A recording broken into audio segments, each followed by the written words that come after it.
one game closer to the summer playoffs. Thank you so much. And we're joined here by Steve after that victory. Well, bienvenue and congratulations.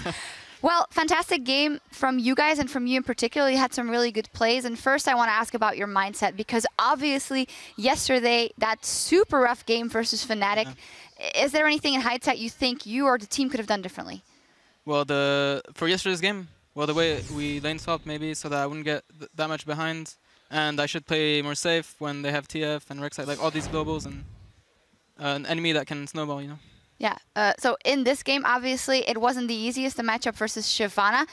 So how was the beginning of the game for you? Well, early game is fine, but eventually she can just push the lane and then take camps.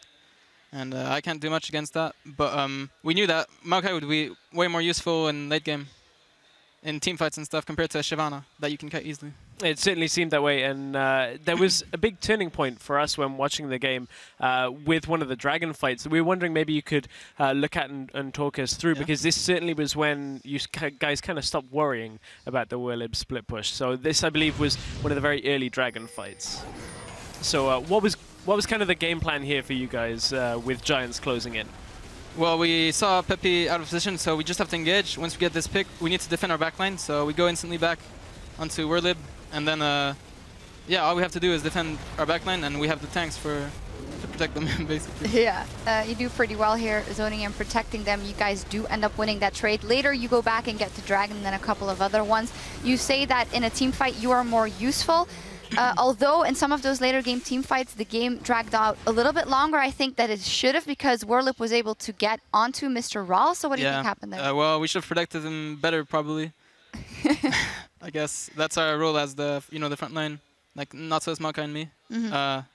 Rek'Sai, sorry. Rek'Sai, yeah, indeed. Well, finally, I do want to ask about you guys in the team in general, because now clinched together with Giants, definitely in the playoff race, which I think a lot of people might have counted you out, us included, at the beginning of the season. What has been the general sentiment in the camp? Well, we knew there's always a chance for the playoff, especially in European LCS, and we really needed this win. And I think we're tied with them right now. Yeah. So that's really good for us.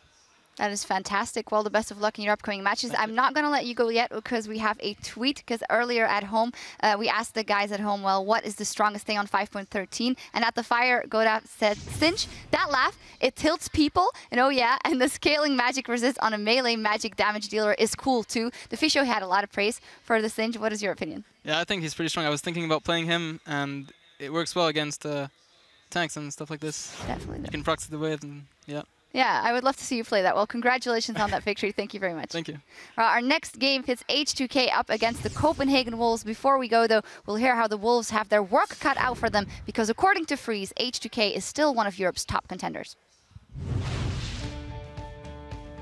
They still have super good early game. They're just a bit sloppy in their personal mistakes where players get caught and then throw the game.